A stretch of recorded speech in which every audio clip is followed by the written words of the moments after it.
श्री गुरुभ्यो नमः। स्थापकाय च धर्मस्य सर्वधर्मस्वरूपिणे अवतारवरिष्ठाय रामकृष्णाय ते नमः। श्री गुरुभ्यो नमः। रामकृष्ण मिशन विवेकानंद शैक्षणिक शोध संस्थानस्य संस्कृत दर्शन विभाग पक्षतः माण्डूक्यकारिकायाः अलातशान्तिप्रकरणं सशाङ्करभाष्यम् इति विषये व्याख्यानमाला आयोज्यते। अस्याः व्याख्यानमालायाः आरम्भः येषाम् अनुकम्पया जायमानः अस्ति, ये च तत्र संस्कृतदर्शनविभागस्य सर्वेषु कार्यक्रमेषु अत्यन्तं स्वरसतया आशीर्वादप्रदानपूर्वकं स्वानुग्रहपूर्वकं स्वभागं प्रदर्शयन्ति, तादृशाः अस्माकं विश्वविद्यालयस्य प्रतिकुलाधिपतिचरणाः श्रीमन्तः महाराजपादाः आत्मप्रियानन्दस्वामिनः। तेभ्यः पुनः पुनः प्रणामपूर्वकं धन्यवादान् वयं समर्पयामः।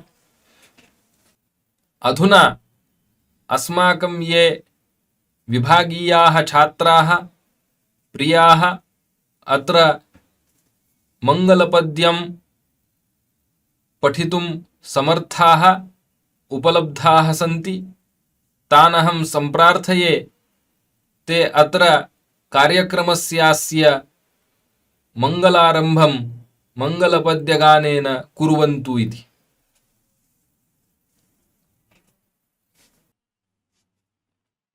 श्रीगुरुभ्यो नमः। हरिः ओम्।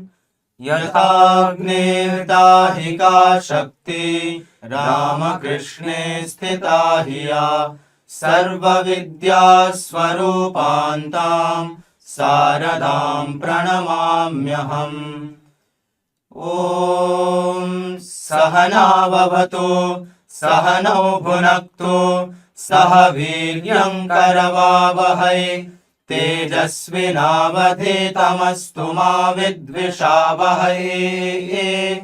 ॐ शान्तिः शान्तिः शान्तिः। ॐ नमो ब्रह्मादिभ्यो ब्रह्मविद्या सम्प्रदायकर्तृभ्यो वंशऋषिभ्यो नमो महद्भ्यो गुरुभ्यः। सर्वोपप्लवरहितः प्रज्ञानघनः प्रत्यगर्तो ब्रह्मैवाहमस्मि।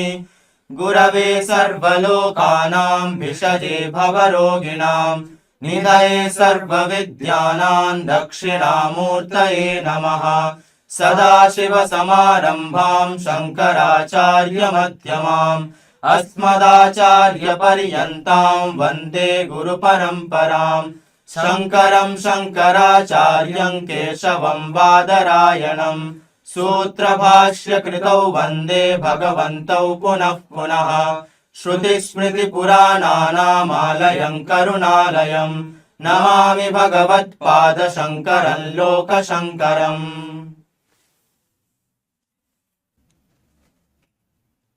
प्रियेभ्यः छात्रेभ्यः अत्यन्तं सहृदयं धन्यवादाः।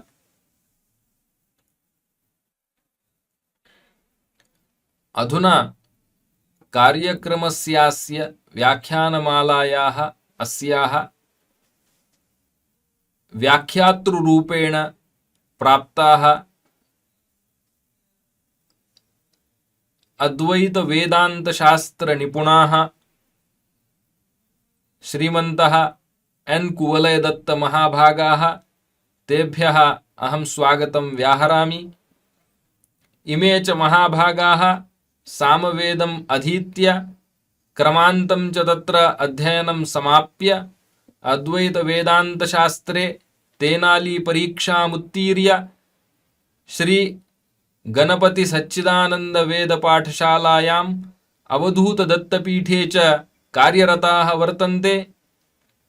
एते वेदांत न्यायशास्त्रयोः निपुणाः अन्तर्जालमाध्यमेन अस्मभ्यं माण्डुक्यकारिकायाः अलातशान्तिप्रकरणं सशाङ्करभाष्यं पाठयिष्यन्ति व्याख्यास्यन्ति इति महतः प्रमोदस्य विषयः। एतेषाम् आचार्याणां पुनः पुनः अस्माकं पक्षतः विभागपक्षतः विश्वविद्यालयपक्षतश्च स्वागतं व्याहरामि। पुनश्च सर्वेषामपि छात्राणां श्रोतॄणाम् अत्र स्वागतं व्याहरामि। विषयश्च अयं वर्तते माण्डूक्यकारिका इति। वस्तुतः माण्डुक्योपनिषदः व्याख्यानरूपः ग्रन्थः कारिका इति शब्देन प्रसिद्धः, गौडपादकारिका इति शब्देन च प्रसिद्धः वर्तते। अयमेव विषयः भगवत्पादैः अत्यन्तं प्रसन्नया गम्भीररूपशैल्या च व्याख्यातः अस्ति। ईदृशं माण्डूक्यकारिका विषयम् अत्यन्तं दुरूहम् अत्यन्तं दुर्लभं विषयम् उपपादयितुं सरलया शैल्या निरूपयितुम् उपलब्धाः सन्ति श्री एन् कुवलयदत्तवर्याः। एतेषां पुनः पुनः अस्यां सभायां स्वागतमस्ति। ते सम्यग् रूपेण निष्णाताः सन्तः एव स्वयं अत्र व्याख्यानकुशलाः व्याख्यानानि विधास्यन्ति। छात्रेभ्यश्च अहं सम्प्रार्थये सर्वेपि छात्राः अहमहमिकतया व्याख्यानानि श्रुत्वा माण्डूक्यकारिकायाः शाङ्करभाष्यम् अलातशान्तिप्रकरणसम्बद्धम् अधीत्य तृप्तिं प्राप्नुयुः।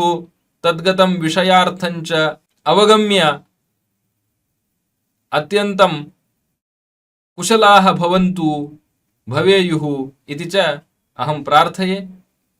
पुनः पुनः श्री एन् कुवलयदत्तवर्याणां स्वागतमस्ति। धन्यवादः। कार्यक्रमञ्च व्याख्यानानि च अनुवर्तयन्तु इति च सम्प्रार्थये। नमस्कारः। गुरुर्ब्रह्मा गुरुर्विष्णुः गुरुर्देवो महेश्वरः गुरुः साक्षात् परब्रह्म तस्मै श्री गुरवे नमः। इदानीं माण्डूक्यकारिकाणाम् आरम्भः भवतु।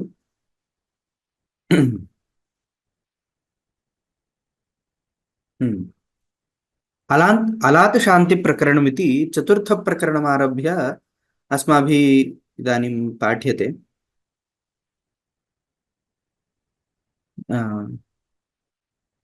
एतावत्पर्यन्तं किं जातमिति सामान्यपरिचयः अत्रैव दीयते आचार्यैरेव, अतः पृथक् मया न प्रयत्यते।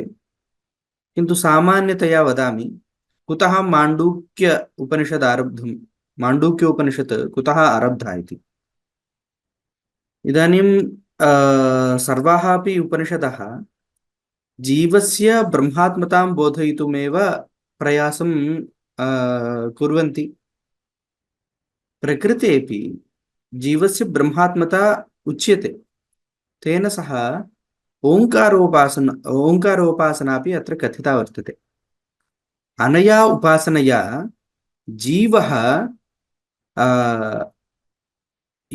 कथं ब्रह्मात्मतां प्राप्तुं शक्नोति इति प्रकारः अपि दर्शितः। नाम केवलम् उपदेशमात्रं न कृतं, ब्रह्मात्मता सिद्ध्यर्थम् एकः उपायोऽपि प्रदर्शितः। सः उपायः ओङ्कारोपासना इति।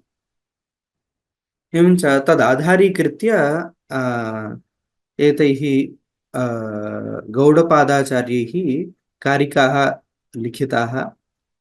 तेषां व्याख्यानम् इदानीं चलति। भवतु तत्र अन्तिमम् अलातशान्तिप्रकरणम् इदानीं तत्र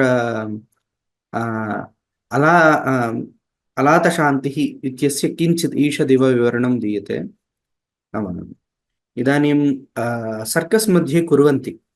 तत्र एकत्र एकस्य वह्निं स्थापयित्वा ज्वाला आगच्छति, तस्य एवं भ्रमणं कुर्वन्ति। यदा वह्नेः एवं भ्रमणं क्रियते तदा किं भवति, एकः चक्रः इव दृश्यते। वस्तुतः तत्र चक्रः कोऽपि नास्ति, वह्निज्वाला इव वर्तते, किन्तु भ्रमणवशात् चक्रवत् परिदृश्यते। एवञ्च वह्नौ चक्रभ्रमः यः वर्तते तदेव अलातचक्रम् इत्युच्यते। नाम अलातचक्रभ्रमणस्य यदा उपशमनं भवति तदा किं भवति, भ्रमः अपि नश्यति। एवञ्च प्रकृतेऽपि अस्य संसारचक्रस्य उपशान्तिः अपेक्षिता वर्तते। तावत्पर्यन्तं एतादृशभ्रमः अनुवर्तते एव, अहमन्यः ब्रह्म अन्यत् इत्यादि रीत्या भ्रमः अनुवर्तते एव, भेदभ्रमः। तादृशभेदभ्रमनिवृत्त्यर्थं संसारनिवृत्तिः, संसारस्य उपशान्तिः अपेक्षते। एवञ्च अलातशान्तिद्वारा अत्र संसारस्य उपरमः कथ्यते इति नाम्नः कश्चन विवरणं भवतु। इदानीं ग्रन्थे प्रविशामः। न श्रूयते चेत् वदतु, अहम् अतीव उच्चैः न वदन्नस्मि, अतः न श्रूयते चेत् सूचयतु। अस्तु आचार्य।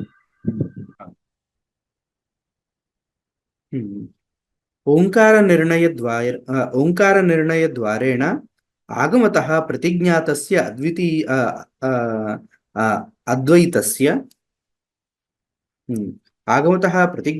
अद्वैतस्य बाह्यविषयभेदवैतथ्याच्च सिद्धस्य पुनरद्वैते शास्त्रयुक्तिभ्यां साक्षान् निर्धारितस्यैव तदुत्तमं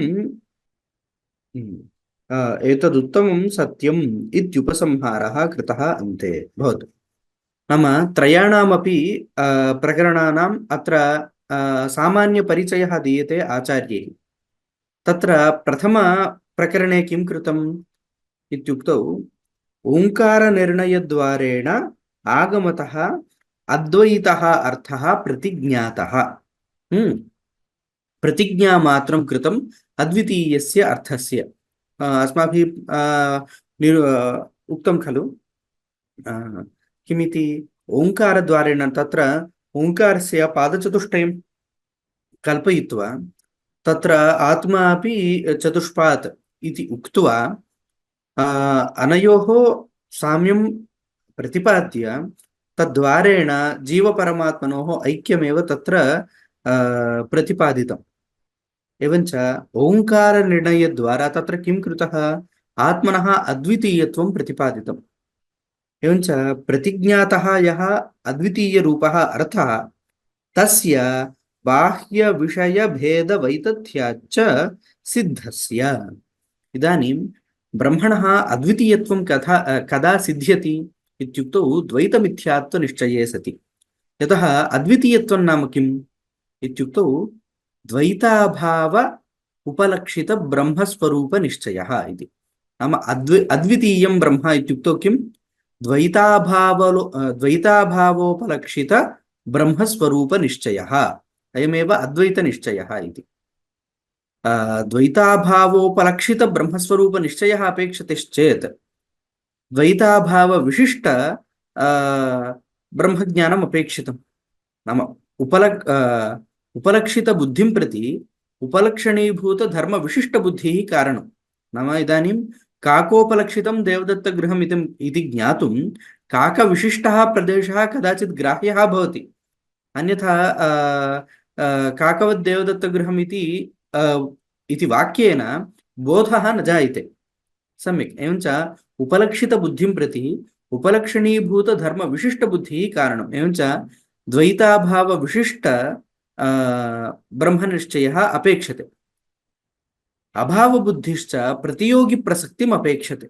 नाम द्वैताभावविशिष्टबुद्धिः वक्तव्यश्चेत् द्वैतवत्वज्ञानमपि अपेक्षितम्। एवञ्च द्वैतवति ब्रह्मणि द्वैताभावनिश्चयः वर्तते चेदेव द्वैताभावोपलक्षित ब्रह्मज्ञानं ब्रह्मनिश्चयः इति वक्तुं शक्यते अद्वैतनिश्चयः। अवगतम्? एवञ्च अद्वैतनिश्चयः नाम द्वैताभावोपलक्षित ब्रह्मस्वरूपनिश्चयः अपेक्षितश्चेत् प्रथमतः द्वैतवति द्वैताभावनिश्चयः वक्तव्यः। द्वैतवति ब्रह्मणि द्वैताभावनिश्चयः नाम किम्? यत्र द्वैतं प्रतीतं तत्रैव तदभावः, यत्र रजतं प्रतीतं तत्रैव तदभावः। मिथ्यात्वमेव पर्यवस्यति। प्रतिपन्नोपाधौ त्रैकालिकनिषेधप्रतियोगित्वमिति सिद्धिग्रन्थादिषु उच्यते खलु, तादृशम्। एवञ्च अन्ततो गत्वा किं फलति? ब्रह्मणः अद्वितीयत्वं वक्तव्यं चेत् द्वितीयस्य मिथ्यात्वम् अवश्यं वक्तव्यम्। एवञ्च अतः द्वितीयप्रकरणे, प्रथमप्रकरणे अद्वैतस्य अर्थस्य प्रतिज्ञां कृत्वा द्वितीये प्रकरणे द्वैतस्य मिथ्यात्वं प्रतिपादितम्। अयं विषयः अवगतः खलु? अत्र क्लेशः नास्ति। अग्रे गच्छामि। अद्वैते शास्त्रयुक्तिभ्यः एवञ्च अत्र किं कृतं? प्रतिज्ञातस्य अद्वितीयस्य अर्थस्य सिद्ध्यर्थं द्वैतमिथ्यात्वं निरूपितम्। एवमेव अद्वैतमपि निरूपणीयं खलु। एवञ्च अद्वितीयत्वं ब्रह्मणः यद्वर्तते तत् तृतीयप्रकरणे अद्वैतप्रकरणे पुनः युक्तिभ्यां निरूपितं। प्रथमतः आगमोपदेशात् तत्र केवलं प्रतिज्ञामात्रं कृतम्। अत्र शास्त्रयुक्तिभ्यां तस्य निर्णयः कृतः अद्वैतस्य अद्वितीयतत्त्वस्य। शास्त्रयुक्तिभ्यां साक्षात् निर्धारितस्यैव निर्धारितस्य एतदुत्तमं सत्यम् इत्युपसंहारः कृतः अन्ते। इदमेव अद्वितीयत्वमेव उत्तमं सत्यम् इति अन्ते गतप्रकरणस्य अद्वैतप्रकरणस्य अन्ते निर्णयः कृतः। इदमेव उत्तमं सत्यम्। अतएव अत्र काञ्चीमठादिषु इदं प्रसिद्धं वर्तते सत्यमद्वैतम् इति। अतः आचार्यवाक्यादेव तदानीतं सत्यमद्वैतम्, अद्वैतं सत्यम् इति, तदेव परमं सत्यम् इति निर्णयः गतप्रकरणस्य अन्ते कृतः भवतु। तदनन्तरम् इदानीं किं क्रियते? तस्यैतस्य आगमार्थस्य अद्वैतदर्शनस्य प्रतिपक्षभूताः द्वैतिनः वैनाशिकाश्च वैनाशिकाश्च तेषाञ्च अन्योन्यविरोधात् रागद्वेषादिक्लेशास्पदं दर्शनम् इति मिथ्यादर्शनत्वं सूचितम्। वस्तुतः किमस्ति? तत्रैव तृतीयप्रकरणे एव, नाम अद्वैतप्रकरणे एव अन्यः अपि कश्चन विषयः उक्तः। किम्? अद्वैतदर्शनस्य प्रतिपक्षभूताः ये सन्ति, अद्वैतदर्शनस्य प्रतिपक्षभूताः के सन्ति इत्युक्तौ द्वैतिनः वैनाशिकाश्च। नाम द्वितीयं सत्यम् इति ये वदन्ति ते द्वैतिनः। किञ्च किमपि सत्यं न भवति, आत्मापि न सत्यं, सर्वमपि क्षणिकं, सर्वमपि असत् इति ये वदन्ति वैनाशिकाः बौद्धाः, तेपि अस्माकं प्रतिपक्षभूताः। एवञ्च अद्वैतस्य ये प्रतिपक्षभूताः द्वैतिनः वैनाशिकाश्च। आ, इदानीं किमस्ति, ये प्रतिपक्षभूताः द्वैतिनः वैनाशिकाश्च तेषां तेषाञ्च अन्योन्यविरोधात् रागादिक्लेशास्पदं दर्शनं। तेषां परस्परविरोधः वर्तते द्वैतविषये। द्वैतं सत्यं वा न वा, इदं सत्यं वा न वा इत्यस्मिन् विषये परस्परं क्लेशादिकं वर्तते। एवञ्च परस्पर प्रतिषेधात् परस्पर रागादिकमपि वर्तते। नाम स्वपक्षे रागः परपक्षे दोषोऽपि वर्तते परेषाम्। एवञ्च तत्र किमस्ति, क्लेशास्पदं दर्शनं मिथ्यादर्शनत्वं सूचितम्। एवञ्च क्लेशास्पदत्वात् दर्शनस्य तेषां दर्शनं मिथ्यादर्शनम् इति पूर्वप्रकरणे एव निरूपितम्। भवतु। क्लेश अनास्पदत्वात् सम्यक् दर्शनम् इति अद्वैतदर्शनं स्तूयते। एवञ्च तत्र किमस्ति, तेषां रागादिद्वेषयुक्तत्वात् तेषां दर्शनं मिथ्यादर्शनम् इत्युक्तम्। अस्माकं तु दर्शनं वेदान्तदर्शनं यद्वर्तते अद्वैतदर्शनं तत्तु रागद्वेषादिरहितं, रागद्वेष अनास्पदं, पक्षप्रतिपक्षादिरहितम्। अतः अस्माकं दर्शनं सम्यक् दर्शनम् इति स्तूयते। नाम पूर्वमपि कृतम्, अत्रापि तत् क्रियते, प्राधान्येन तदेव क्रियते। तदिह विस्तरेण अन्योन्यविरुद्धतया असम्यक् दर्शनत्वं प्रदर्श्य तत्प्रतिषेधेन अद्वैतदर्शनसिद्धिः उपसंहर्तव्या आवीतन्यायेन इत्यलातशान्तिरारभ्यते। भवतु। इदानीं किं क्रियते, गतप्रकरणस्य अद्वैतप्रकरणस्य अन्ते एव इदम् उक्तं, किमिति, पूर्वपक्षाणाम् अन्येषां नाम अद्वैतसिद्धान्त प्रतिपक्षभूतानां द्वैतीनां वैनाशिकानां च परस्परविरोधात् परस्पररागद्वेषादिमत्वात् असम्यक् दर्शनम्। अस्माकं तु रागद्वेष अनास्पदत्वात् इदं सम्यक् दर्शनमेव इति सर्वं निरूपितं। तस्यैव इदानीं पुनः विस्तरेण प्रदर्शनं क्रियते। नाम तेषां परस्पर कोलाहलवशात् अन्ते यत् सिद्ध्यति तदेव अस्माकम् अपेक्षितम् इति। नाम तदेव निरूप्यते, अनुपदमेव निरूप्यते। नाम पूर्वपक्षाणां परस्परं कोलाहलः भवतु, अस्माकं कोलाहले प्रवेशो मास्तु, अन्ते अस्माकम् अभीष्टमेव सिद्ध्यति इति अत्र भवतु। आवीतन्यायेन इदं प्रदर्श्यते।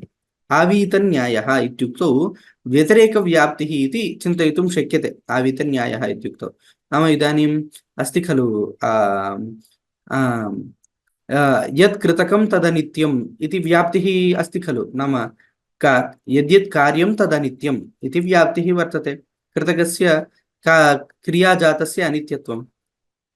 अनया व्याप्त्या किं सिद्ध्यति इत्युक्तौ यन्नित्यं तत् अकृतकम् इत्यपि सिद्ध्यति। नाम यत् कृतकं तदनित्यम् इति व्याप्त्या व्यतिरेकः अपि सिद्ध्यति। व्यतिरेको नाम यद्यन्नित्यं तद् अकृतकं, तत् कृतकं न भवति इति व्यतिरेकः। एवमेव येषां पक्षप्रतिपक्षरूपेण परस्परं कोलाहलः रागद्वेषास्पदत्वं वर्तते तेषां दर्शनम् असम्यक् दर्शनम् इत्युक्तत्वात् येषां दर्शने रागद्वेषादीनां प्रसक्तिरेव नास्ति, द्वितीयस्यैव अभावात् रागद्वेषादेः प्रसक्तिरेव येषां दर्शने नास्ति, तेषां दर्शने मिथ्यात्वाभावः नाम समीचीनत्वं दर्शने प्रसिद्धमेव। नाम तेषाम् अद्वैतिनां दर्शनं सम्यक् दर्शनम् इति आवीतन्यायेन अत्र प्रदर्श्यते। नाम अन्येषां पक्षाणां यः दोषः वर्तते सः दोषः अस्माकं नास्ति इति कृत्वा अस्माकं दर्शनं सम्यक् दर्शनम् इति आवीतन्यायेन व्यतिरेकन्यायेन प्रदर्श्यते। तदर्थं प्रकरणमिदम् आरभ्यते। तत्र अद्वैतदर्शनसम्प्रदायकर्तुः अद्वैतस्वरूपेणैव नमस्कारार्थः अयम् आद्यश्लोकः। भवतु इदानीं श्लोकव्याख्यानम् एतावत्पर्यन्तं किं सञ्जातं, केवलम् उपक्रमः, प्रकरणस्य उपक्रमः कृतः, उपक्रमभाष्यं कृतम् आचार्यैः। इदानीं श्लोकस्य व्याख्यानं कर्तुम् आरभ्यते। किमिति अद्वैतदर्शनसम्प्रदायकर्तुः अत्र नमस्कारः। तत्र उच्यते खलु, नारायणं पद्मभुवं वसिष्ठं शक्तिं च तत्पुत्र पराशरं च व्यासं शुकं गौडपदं महान्तं गोविन्द योगीन्द्रमथाशशिष्यम् इति अस्माभिरुच्यते खलु। तत्र आदौ कः वर्तते, नारायणम् इति प्रप्रथमतया आचार्यः अस्माभिः कः स्तूयते, नारायणः स्तूयते। तत्र कथामपि वदन्ति, नाम तत्र नरनारायणरूपेण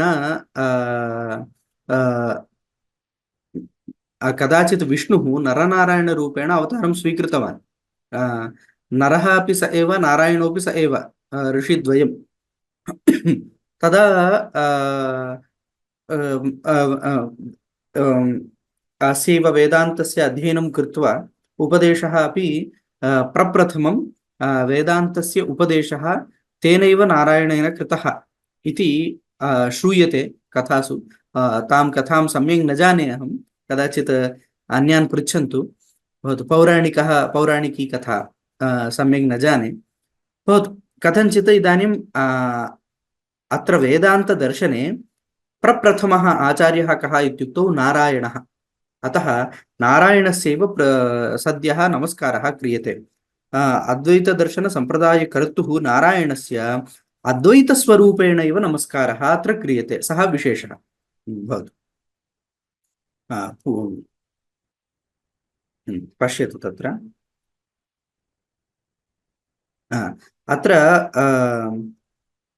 जागरूकतया इदं द्रष्टव्यं। किमस्ति, श्लोकं दृष्ट्वा, श्लोकस्य अन्वयं दृष्ट्वा तदनन्तरं तस्य व्याख्या अपि तत्र योजनीया भवति। अतः जागरूकतया भवितव्यम्। आचार्यपूजा हि अभिप्रेतार्थ सिद्ध्यर्था इष्यते शास्त्रारम्भे। शास्त्रारम्भे सर्वैरपि आचार्यपूजा क्रियते। कुतः? अभीष्टस्य ग्रन्थपरिसमाप्तेः कारणत्वात्, अभीष्टग्रन्थपरिसमाप्ति कारणत्वात् सर्वैः शास्त्रारम्भे आचार्यप्रार्थना क्रियते खलु। तद्वदेव प्रकृतेपि अद्वैतसम्प्रदायकर्तुः मूलपुरुषस्य नमस्काररूपा प्रार्थना क्रियते। तत्रापि अद्वैतस्वरूपेण एव क्रियते इति विशेषः। भवतु श्लोकः कः वर्तते, ज्ञानेन आकाशकल्पेन धर्मान्यो गगनोपमान् ज्ञेयाभिन्नेन सम्बुद्धः तं वन्दे द्विपदां वरम्। भवतां सौकर्याय अहं किं करिष्यामि, प्रथमतः श्लोकस्य अन्वयं कृत्वा अर्थं वक्ष्यामि, तदनन्तरं पठामि, तदा सम्यक् अवगन्तुं शक्यते। भवतु तत्र किमस्ति, आकाशकल्पेन ज्ञानेन यः गगनोपमान् धर्मान् सम्बुद्धान्, अत्र ज्ञेयाभिन्नेन इति वर्तते, तदपि ज्ञानस्य योजनीयं वर्तते। ज्ञेयाभिन्नेन आकाशकल्पेन ज्ञानेन यः गगनोपमान् धर्मान् सम्बुद्धः तं वन्दे द्विपदां वरम् इति अन्वयः। अपेक्षते चेत् लिखतु, अन्वयं सम्यक् लिखतु, तदा स्पष्टता आगच्छति। नाम अत्र किमुच्यते, अत्र कश्चन निगूढः अर्थः वर्तते। पश्यतु, आकाशकल्पेन ज्ञानेन इति। आकाशसदृशं यद् ज्ञानं तच्च ज्ञानं ज्ञेयाभिन्नं। किमिदं ज्ञानं? स्वरूपज्ञानम्, आत्मस्वरूपभूतं यद् ज्ञानं वर्तते तत् आकाशकल्पम्, आकाशवत् विभु सर्वत्र व्याप्तं वर्तते। एवञ्च ज्ञेयाभिन्नं, ज्ञानापेक्षया ज्ञेयं भिन्नम् इति अस्माकं सिद्धान्ते नाङ्गीक्रियते खलु, तद् ज्ञानं ज्ञेया भिन्नं, नाम ज्ञेयं सर्वं तस्मिन्नेव ज्ञाने कल्पितम् इति। किञ्च अत्र ज्ञेयपदेन आत्मानः विवक्षिताः, नाम सर्वे आत्मानः, जीवात्मानः, एवञ्च जीवात्मा भिन्नं तद् ज्ञानं, नाम ईश्वरस्य नारायणस्य स्वरूपभूतं यद् ज्ञानं वर्तते, आत्मचैतन्यं शुद्धचैतन्यं, तत् समस्तजीवाभिन्नम् इति ज्ञेयाभिन्नशब्दप्रयोगः अत्र। एवञ्च तादृशेन ज्ञानेन यः गगनोपमान् धर्मान्, गगनोपमान् इत्युक्तौ अत्रापि अत्र किं क्रियते, गगनोपमान् इति बहुवचनप्रयोगात् परिच्छिन्नगगनाः, यथा महाकाशः वर्तते, महाकाश एकोऽपि महाकाशः घटाद्युपाधिभेदात् नाना इव जातः इति पूर्वमेव अत्र निरूपितं खलु, अद्वैतप्रकरणे निरूपितम्। एक एव आकाशः घटाद्युपाधिभेदात् नाना इव दृश्यते। एवं आत्मानोऽपि एक एव आत्मा यद्यपि, किन्तु अन्तःकरणाद्युपाधिभेदात् नाना इव दृश्यन्ते जीवाः च तादृश। एवञ्च गगनोपम्यम् आगतं खलु, गगनसाम्यं, गगनं यथा भिन्नमिव जातम्, आत्मा अपि तथा भिन्नमिव जायते, भिद्यते इति। आचार्य, पृच्छतु। अत्र जीवब्रह्म ज्ञेयभिन्नमिति उक्तं खलु, ज्ञेयभिन्नेन। सत्यं। तत्र तु जीवब्रह्मणो ऐक्यमेव सर्वत्र प्रतिपाद्यते। अत्र ज्ञेयभिन्नम् इत्युक्ते उपाधिभेदभेदः इति उच्यते। तत्र नास्ति ज्ञेयाभिन्नेन ज्ञानेन इत्यत्र तत्र ज्ञानं किमभिप्रेतं, शुद्धचैतन्यं ज्ञानं खलु। शुद्धचैतन्यं सर्वजीवसाधारणं, वस्तुतः ज्ञानस्य जीवापेक्षया भेदो नास्ति, किन्तु व्यावहारिकस्थितिः का वर्तते इत्युक्तौ सर्वे जीवाः भिन्नाः इति वर्तते, व्यावहारिकी स्थितिः। पारमार्थिकी स्थितिः प्रथमतः उक्ता, किमिति, ज्ञेयाभिन्नेन ज्ञानेन इत्यत्र पारमार्थिकी स्थितिः उक्ता। इदानीं तु किमुच्यते, गगनोपमान् धर्मान् इत्यत्र व्यावहारिकः यः भेदः अस्ति सः भेदः उच्यते। अवगतं वा? पारमार्थिकदृष्ट्यापि भेदः अस्ति खलु, भेदः अस्ति इति उच्यते। पारमार्थिकदृष्ट्या भेदो नास्ति, अतः ज्ञेयाभिन्नं ज्ञानम् इत्युक्तं। नाम ज्ञेयस्वरूपाः आत्मानः ये सन्ति, जीवात्मानः, तदभिन्नमेव ज्ञानं वस्तुतः परमार्थदृष्ट्या, किन्तु व्यवहारदृष्ट्या किमस्ति, गगनोपमाः आत्मानः सन्ति, गगनोपमाः। अवगतं वा? नाम तत्र दृष्टिद्वैविध्यं स्वीकर्तव्यमेव भवति सर्वत्र, वेदान्तेषु एवमेव गतिर्वर्तते। यदि केवलां पारमार्थिकीं दृष्टिं यदि स्वीकुर्मः तर्हि इदानीम् अत्र दृश्यते खलु, दृष्टस्य का गतिः इति जिज्ञासा आगच्छति। अतः यद् दृश्यते इयं व्यावहारिक, नाम इयं दृष्टिः व्यावहारिकी, पारमार्थिकी दृष्टिः अपेक्षिता इति तु वक्तव्यं, दृष्टिभेदेनैव वक्तव्यं भवति। अवगतं खलु, विषयः अवगतः? भवतु। एवञ्च गगनोपमान् धर्मान् घटाकाशवत् अत एव भिद्यन्ते इव इत्युक्तं खलु, इवकारः अत एव प्रयुक्तः, वस्तुतः न भिद्यन्ते इति।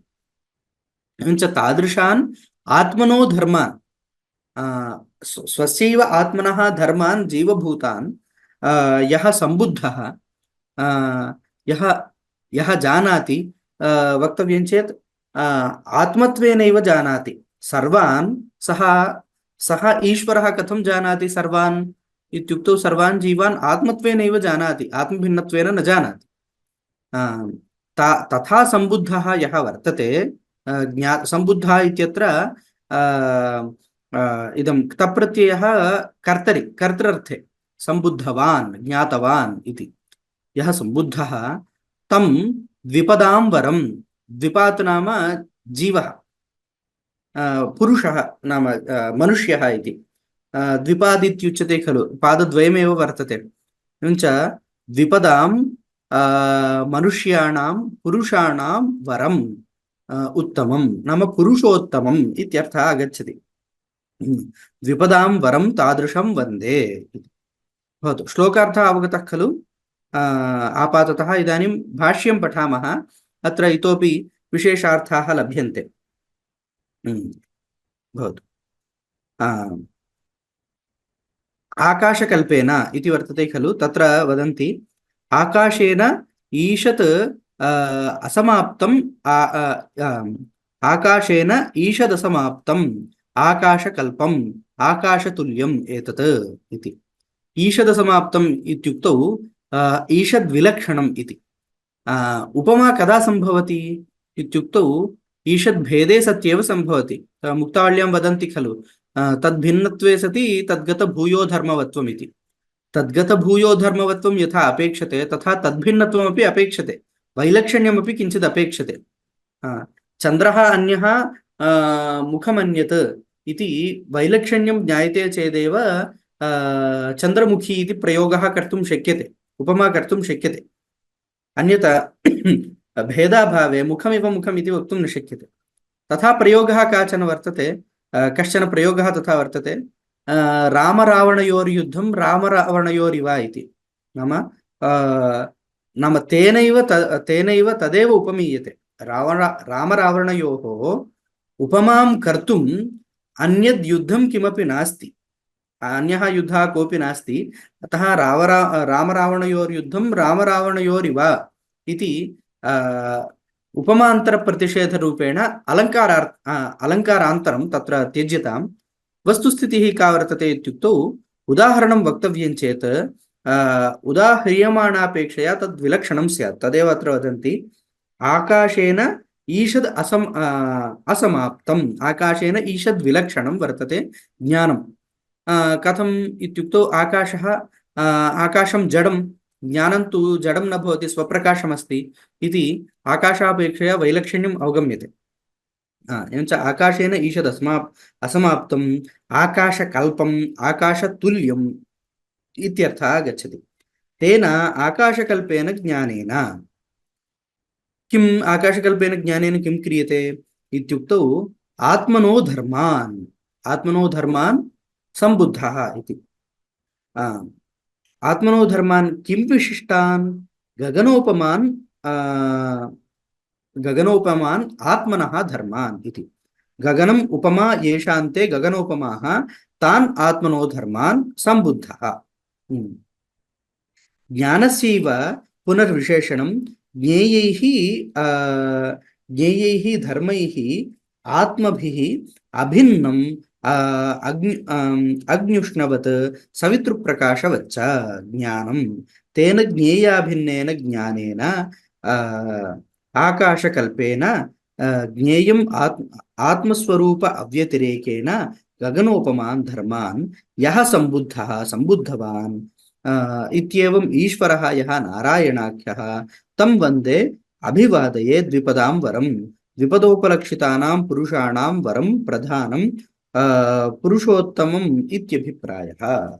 भवतु, अवगम्यते खलु? अत्र जागरूकतया पश्यतु, किमपि नास्ति, अस्माभिः यत् चिन्तितं तदेव वर्तते। गगनोपमान् आत्मनो धर्मान् सः सम्बुद्धवान्। तत्रैव वदन्ति गगनं भवतु आत्मनो धर्माः। ज्ञेयैः नाम ज्ञेयं नाम किम् इत्युक्तौ ज्ञानधर्मः एव ज्ञेयं भवति। ज्ञानं यदि शुद्धचैतन्यरूपं तर्हि तदीयः धर्मः कः स्यात् इत्युक्तौ तत्र कल्पितभेदाः जीवात्मानः एव तद्गतधर्माः ज्ञेयस्वरूपाः आत्मानः जीवात्मानः। एवञ्च ज्ञेयैः धर्मैः आत्मभिः नाम जीवात्मभिः अभिन्नम् अग्न्युष्णवत् सवितृप्रकाशवच्च ज्ञानं, तादृशं ज्ञानं वर्तते। तेन ज्ञेयाभिन्नेन ज्ञानेन आकाशकल्पेन ज्ञेयात्मस्वरूप अव्यतिरिक्तेन गगनोपमान् धर्मान् यः सम्बुद्धवान् ईश्वरः यः नारायणाख्यः तं वन्दे अभिवादये द्विपदां वरं पुरुषोत्तमम् इति। अवगतः खलु? अन्वयप्रकारः अत्र भाष्योक्तः। आचार्य। अत्र आचार्य, वदतु। ज्ञानस्यैव ज्ञानस्यैव पुनर्विशेषणमिति उक्तं खलु? आ, आ, तर्हि ज्ञानस्यैव विशेषणं नाम इदं ज्ञेयाभिन्नेन इति। ज्ञेयाभिन्नत्वं ज्ञानस्यैव खलु विशेषणम्। ज्ञानेन आकाशकल्पेन इति आदौ उक्तम्। आदौ आमाम् उक्तस्य ज्ञानस्य पुनः अत्र विशेषणं दीयते द्वितीय नाम तृतीयपादे। किमिति? ज्ञेयाभिन्नेन इति। नाम ज्ञेयाभिन्नेन इति अन्यत् अन्यत् किञ्चित् पदार्थान्तरम् उच्यते इति न चिन्तनीयम्। पूर्वोक्तस्य ज्ञानस्यैव विशेषणं नाम ज्ञेयाभिन्नेन ज्ञानेन इत्यन्वयः कर्तव्यः इति अभिप्रायः एतेषां। नाम अस्तु नाम शङ्कराचार्याणां शैली एवं वर्तते। नाम अस्माभिः किं क्रियते नाम एवं श्लोकः कथञ्चिदपि गच्छति, किन्तु अस्माभिः अन्वयं कृत्वा अर्थः अवगम्यते अस्माभिः। किन्तु आचार्याणां व्याख्यानं कथं भवति इत्युक्तौ अन्वयादिकं न प्रदर्शयन्ति साक्षात्। श्लोके यः क्रमः भवति तस्मिन्नेव क्रमे व्याख्यानं कुर्वन्ति।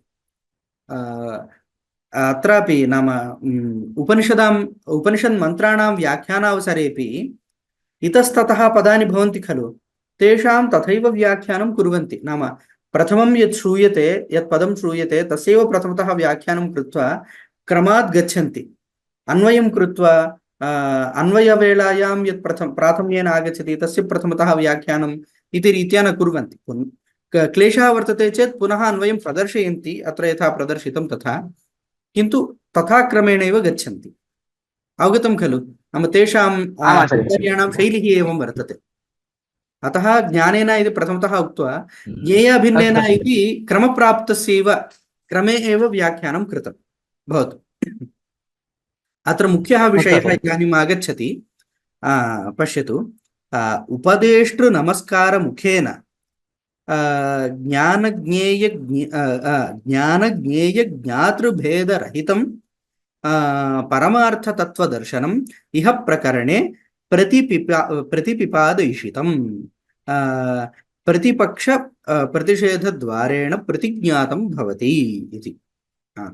अत्र केवलं नमस्कारमात्रं न कृतं, किन्तु त्रिपुटीनिराकरणम् इति वर्तते। सः मुख्यः अंशः अत्र प्रतिपादितः इति ज्ञातव्यम्।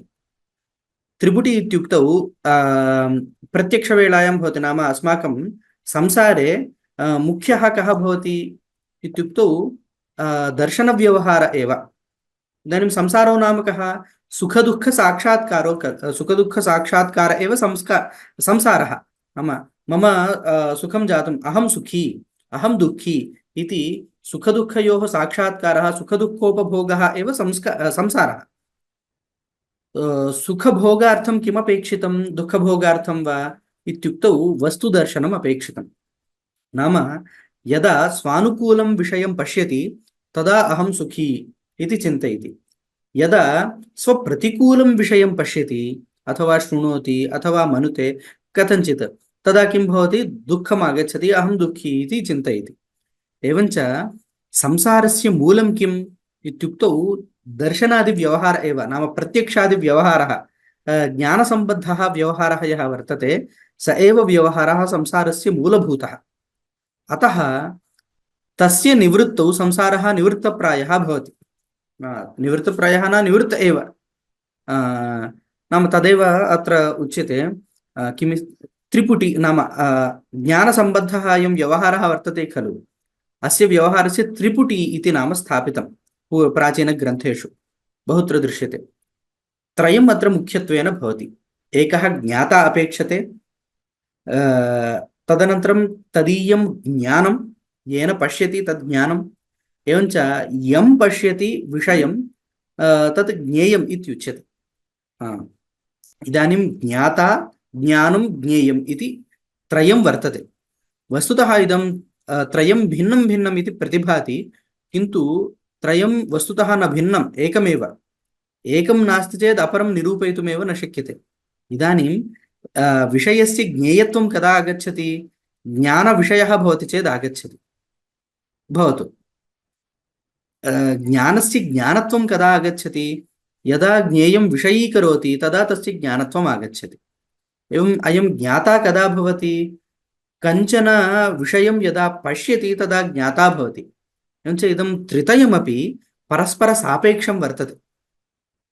एवञ्च परस्परसापेक्षत्वादेव परस्परविलक्षणं न भवति। अत्यन्तमेव नाम परस्परसापेक्षत्वे ऐक्यं वक्तुं न शक्यते। यद्यपि सा युक्तिः न भवति, किन्तु अस्माभिः एवं आलोचनीयम्। अत्यन्तं सापेक्षम् अत्यन्तसापेक्षा वर्तते तेषां त्रयाणाम्। अतः अत्र त्रितयत्वम् इति धर्मः निष्कासनीयः। त्रयमत्र नास्ति, एकमेव वर्तते, आत्मचैतन्यं। ज्ञाता अपि अयमेव, ज्ञानमपि इदमेव, ज्ञेयमपि इदमेव खलु। मद्व्यतिरिक्तं ज्ञेयं नास्ति, मद्व्यतिरिक्तं ज्ञानं नास्ति, मद्व्यतिरिक्तः ज्ञाता अपि नास्ति, अहमेव त्रयम् इति अद्वैतसिद्धान्तः खलु। तथैव ज्ञातव्यं। तदेव अत्र किमुच्यते? ज्ञेयाभिन्नेन ज्ञानेन इत्यनेन ज्ञानस्य ज्ञेयस्य च अभेदः मुखतः एव उक्तः। एवञ्च गगनोपमान् आत्मनो धर्मान् पश्यति इत्यत्रापि गगनोपमान् इति दृष्टान्तकथनेन, नाम कल्पितभेदविशिष्टस्य गगनस्य दृष्टान्तत्वेन तत्र आत्मानः कल्पितरीत्या एव भिन्नाः, वस्तुतः भिन्नाः न इति तत्र ज्ञातॄणामपि अभेदः प्रदर्शितः। एवञ्च ज्ञातृज्ञेयज्ञानानां परस्परम् अभेदम् अत्र प्रतिज्ञातं, परस्पर अभेदः अत्र प्रतिज्ञातः इति रीत्या अद्वैतस्य प्रथम श्लोके प्रतिज्ञां कृत्वा तेनैव रूपेण आचार्यस्यापि नमस्कारं कृत्वा ग्रन्थारम्भः क्रियते आचार्येण। आशयः अवगतः खलु? आमाचार्य, परन्तु तत्र ज्ञान ज्ञेय ज्ञातॄणां जो अभेदः इति किं भवति? वस्तुतः ज्ञेयाभिन्नं ज्ञानम् इति कण्ठतः श्रूयते। ज्ञेयाभिन्नेन ज्ञानेन इति, ज्ञेयमन्यन्न ज्ञानमन्यन्न ज्ञेयाभिन्नमेव ज्ञानम् इति तत्र ऐक्यं प्रतिपादितं। गगनोपमान् आत्मनो धर्मान् इत्यत्र आत्मनो धर्माः इत्युक्तौ आत्मनि कल्पिताः जीवात्मानः ज्ञातारः। तेऽपि ज्ञातारः वस्तुतः ज्ञानभिन्नाः न भवन्ति। गगनवत् भेदेन कल्पिताः एव इति कण्ठतः नोक्तम्, अपि तु सूचितं। सूचनारूपेण ज्ञात्रभेदः उक्तः। अवगतम्? ज्ञेयाभेदः, ज्ञानज्ञेययोरभेदः कण्ठतः उक्तः, ज्ञातृज्ञानयोरभेदः सूचितः तत्र। अवगतम्? आमाचार्य। एवञ्च अत्र एवं त्रिपुटीनिराकरणपूर्वकम् उपदेष्टृनमस्कारमुखेन ज्ञानज्ञेयज्ञातृभेदरहितं परमार्थतत्त्वदर्शनम् इह प्रकरणे प्रतिपिपादयिषितम् प्रतिपक्षप्रतिषेधद्वारेण इति प्रतिज्ञातं भवति। पूर्वपक्षप्रतिषेधद्वारेण अयमेव अर्थः प्रतिपाद्यते इति निरूपितं भवति। भवतु, अग्रे गच्छामः।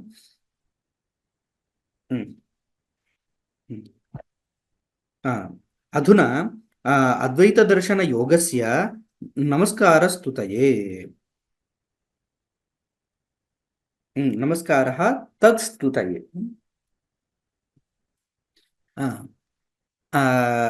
अद्वैतदर्शनमेव योगः। यथा अष्टाङ्गयोगः वर्तते, अष्टाङ्गयोगवत् अद्वैतदर्शनमेव एकः योगः। अस्य योगस्य नमस्काररूपेण स्तुतिः क्रियते। अद्वैत दर्शनस्य नमस्कारः यदि क्रियते तर्हि तस्य स्तुतिर्भवति खलु। तत्र पश्यतु, अस्पर्शयोगो वै नाम सर्वसत्त्वसुखो हितः। अविवादो विरुद्धश्च देशितस्तं नमाम्यहम् इति। तत्र अत्रैव अस्ति स्पर्शनं स्पर्शः सम्बन्धः न विद्यते यस्य योगस्य केनचित् कदाचिदपि सः स्पर्शः सः अस्पर्शयोगः। अत्र एवं द्रष्टव्यं स्पर्शनं नाम स्पर्शः सम्बन्धः इति। एवञ्च न विद्यते सम्बन्धः यस्य योगस्य केनचित् कदाचिदपि सः योगः किमुच्यते इत्युक्तौ अस्पर्शयोगः। अत्र वर्तते खलु श्लोके अस्पर्शयोगो वै नाम। अस्पर्शयोगः इत्युक्तौ केनचित् कदाचिदपि यस्य सम्बन्धः वक्तुं न शक्यते सः योगः। सः कः? ब्रह्मस्वभावः। ब्रह्मस्वभाव एव सः योगः। अद्वैतदर्शनं नाम न अन्यत् अपि तु ब्रह्मैव अद्वितीयदर्शनम् इति। भवतु। ब्रह्मविदाम् अस्पर्शयोगः इत्येवं प्रसिद्धः इत्यर्थः। नाम ब्रह्मविदां ब्रह्मज्ञानिनां सर्वेषामपि अयम् अस्पर्शयोगः प्रसिद्धः। ते केनापि कदाचिदपि अस्पृष्टाः एव भवन्ति। किमपि कोऽपि स्पर्शः न भवति खलु ब्रह्मज्ञानिनां। लेपादिकं कर्मलेपादिकं वा अन्यद्वा किमपि न भवति। अयं योगः ब्रह्मज्ञानिषु प्रसिद्धः इति वदन्ति।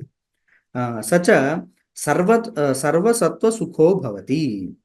अत्र अस्ति खलु अस्पर्शयोगो वै नाम सर्वसत्त्वसुखो हितः। सर्वसत्त्वसुखः नाम किम् इत्युक्तौ सर्वसत्त्वसुखो भवति।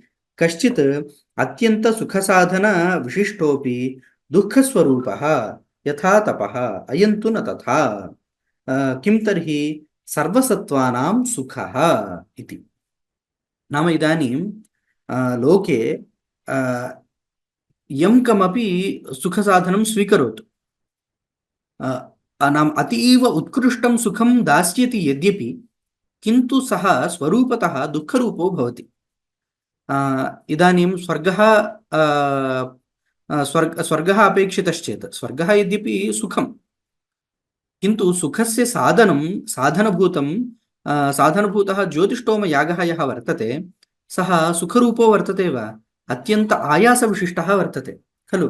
अत्यन्त आयासेन अतीव क्लिष्टमस्ति ज्योतिष्टोमयागं कर्तुं। धनव्ययः भवति, श्रमः भवति बहु। इदानीन्तनकाले तु अतीव श्रमः, कर्तुं न शक्यते। सोमलता एव सम्यक् न उपलभ्यते, सम्यक् न लभ्यते।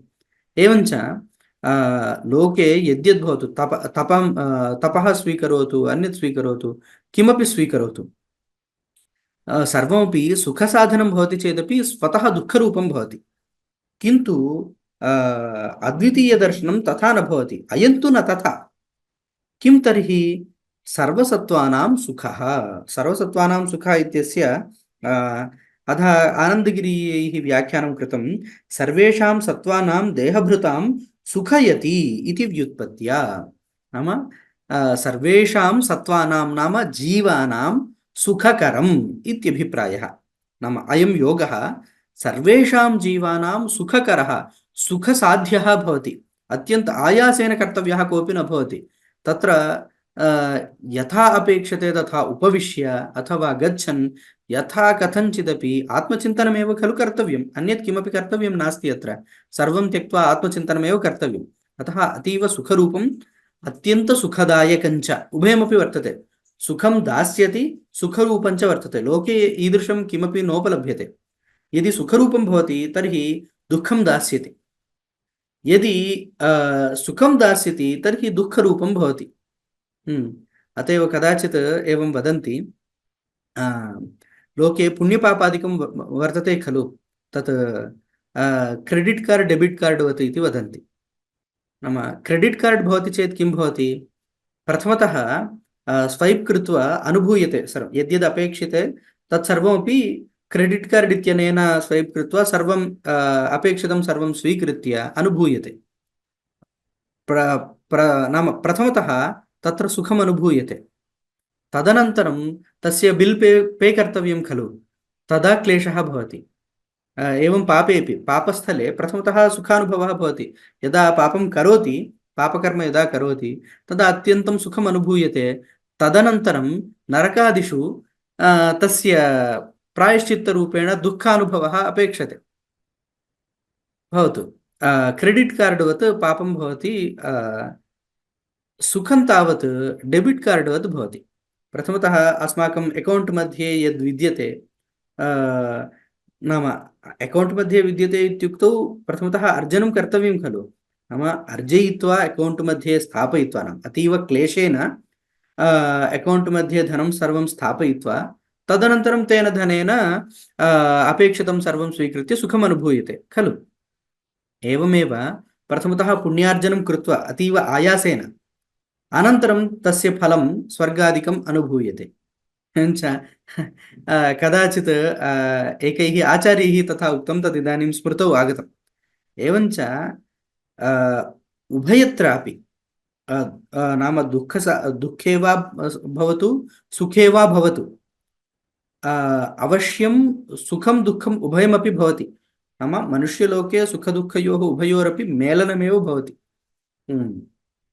एवञ्च कुत्रापि लोके तादृशं न भवति यत् सुखं दास्यति सुखमयञ्च भवति। साधनम् अध्यात्मदर्शनमेव आत्मदर्शनमेव तादृशं वर्तते, स्वतः सुखरूपं सुखञ्च दास्यति इति अद्वैतदर्शनं तदेव अत्र वदन्ति। अत एव सर्वसत्त्वानां सर्वसत्त्वसुखः इति। तथा इह भवति कश्चित् विषयभोगः सुखः न हितः। सत्यम्, इदमपि अस्माभिः चिन्तितम्। इह लोके यत् यः विषयभोगः अस्माकं हितः, अस्माकम् अनुकूलः दृश्यते, यद्यत् इदानीं भोजने किमपि इच्छा वर्तते, नाम किम् इष्यते भोक्तुं सर्वैः इत्युक्तौ सम्यक् तैलं स्थापयित्वा स्नेहं नाम आयिल् सम्यक् स्थापयित्वा फ्रै कृत्वा तद् भोक्तुम् इष्यते सर्वैः खलु। किन्तु तत् हितं न भवति। नाम यत्र अस्माकम् इच्छा भवति तत्र तु हितत्वं न भवति। यत्र तु हितत्वं भवति तत्र तु तत् किं भवति, अस्माकम् इच्छा न भवति, अस्माकं हितत्वं नानुभूयते तत्र। भवतु तदेव तथा इह भवति कश्चित् विषयभोगः सुखः न हितः। विषयभोगः सुखः किन्तु न हितः। अयं तु सुखः हितश्च। अयं सुखः यदा अस्माभिः अध्यात्मसाधनं क्रियते तदा किं भवति, अतीव सुखम् अनुभूयते, क्लेशः कोऽपि न भवति। किन्तु इदानीं सुखं खलु हितं न करोति वा इत्युक्तौ तथा नास्ति। साधनवेलायामपि सुखं हितञ्च भवति, अग्रिमे अपि सुखमेव दास्यति इति विशेषः। किमस्ति, सर्वसत्त्वसुखः हितः, नित्यं अप्रचलित स्वभावत्वात्। सुखत्वमुक्तं खलु साधनस्य। इदानीं ज्योतिष्ठोमादि यागसाधनं वा भवतु, ज्ञानसाधनं वा भवतु, साधनमेव खलु। तर्हि क्लेशः अवश्यं भावि इत्युक्तौ तत्र इतस्ततः गन्तव्यं, तदानेतव्यम्, इदमानेतव्यम् इति अतीव क्लेशः। अत्र तु सिद्धान्ते नाम अद्वैतदर्शने तथा नास्ति। इतस्ततः अटनीयम्, इदमानेतव्यं, तदानेतव्यम् इति किमपि न भवति। नित्यम् अप्रचलितस्वभावत्वम् अत्र अनुभूयते। नित्यम् अप्रचलितस्वभावत्वादेव इदं हितम् इत्युच्यते अद्वैतदर्शनम्। भवतु अप्रचलितस्वभावत्वात्। किञ्च अनन्तरं किमस्ति, अविवादो विरुद्धश्च देशितस्तं नमाम्यहम् इति। अविवादः, विरुद्धवदनं विवादः। विवादो नाम कः, विरुद्धवदनं, विरुद्धतया वदनं पक्षप्रतिपक्षपरिग्रहेण यस्मिन् न विद्यते सः अविवादः। नाम पक्षप्रतिपक्षरूपविवादः, विरुद्धकथनं यत्र यस्मिन् विषये नास्ति सः किमुच्यते, अविवादः इत्युच्यते। सत्यं, सम्यक्। एवञ्च अविवादः एतादृशविवादः यत्र नास्ति अविरुद्धश्च अनेनैव कारणेन अविरुद्धः अयं भवति किमस्ति तत्र किञ्च अविवादः विरुद्धवदनं विवादः पक्षप्रतिपक्षपरिग्रहेण यस्मिन् न विद्येते सः अविवादः कस्मात् यतः अविरुद्धश्च यः ईदृशः योगः देशितः उपदिष्टः शास्त्रेण तं नमाम्यहं प्रणमामि इति नाम किमुच्यते अविवादः इत्युक्तं खलु विवादः कुतो नास्ति सर्वत्रापि विवादः भविष्यत्येव इत्युक्तौ तथा नास्ति अस्माकं जगतीतले अविरुद्धः अंशः इति कोऽपि नास्ति इदानीं बहुत्र आगच्छति सिद्धान्तलेशसङ्ग्रहं पठतु अस्य विषयस्य स्पष्टता आगच्छति ब्रह्मविषये विवादः कोऽपि नास्ति लौकिके विषये न वाचाम् अगोचरत्वात् तत्र विवादः कर्तुं न शक्यते ब्रह्मविषये यद्वाचां गोचरं वर्तते अयं प्रपञ्चः अस्मिन् प्रपञ्चे यद्यत् पूर्वपक्षिभिः उच्यते तत्सर्वम् इष्टमेव अस्माकं चिन्ता कापि नास्ति भवतु इदं सर्वं प्रपञ्चः सर्वोऽपि सत्यः इति यदि वदन्ति भवतु सत्यत्वम् अङ्गीक्रियते आपेक्षिकं सत्यत्वं सत्यत्वं तु अङ्गीकृतं खलु किन्तु कीदृशं सत्यत्वम् आपेक्षिकं सत्यत्वम् अङ्गीक्रियते भवतु जातिः नित्या भवतु अङ्गीक्रियते कथं नित्यत्वं तस्य इत्युक्तौ आपेक्षिकमेव नित्यत्वं कल्पादौ उत्पद्यते कल्पान्ते नश्यति इत्यापेक्षिकमेव नित्यत्वम् अङ्गीक्रियते नाम यद्यत् पूर्वपक्षिभिः अङ्गीक्रियते तत्सर्वं व्यावहारिकदृष्ट्या अस्माभिः अङ्गीकर्तुं शक्यते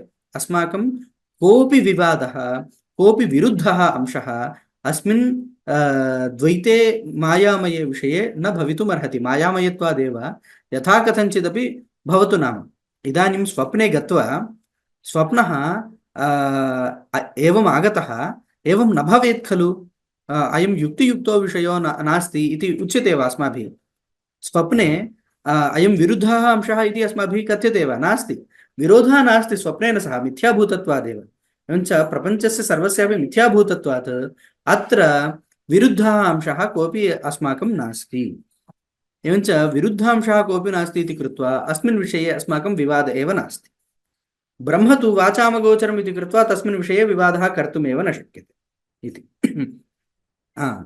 एवञ्च एतादृशः योगः येन देशितः देशितः नाम उपदेशितः इति यद्यपि दिशा अतिसर्जने तत्र दानार्थे वर्तते किन्तु उप इति उपसर्गयोगेन उपदेशः बोधनम् इत्यर्थः लभ्यते अत्र आर्षत्वात् उप इति उपसर्गस्य लोपः ग्राह्यः एवञ्च एतादृशयोगः अतीव उत्कृष्टः योगः येन दर्शनेन बोधितः देशितः तं अद्वैतदर्शनम् अहं नमामि इति अवगतः खलु अयं श्लोकः अवगतो वा क्लेशः वर्तते कोऽपि नास्ति आचार्य अग्रे गच्छामि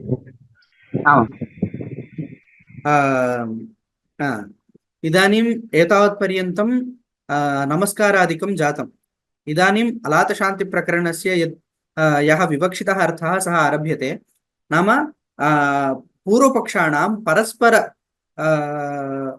वैरुध्यं प्रदर्श्य तेषां मिथ्यादर्शनत्वं ख्याप्यते तदनन्तरं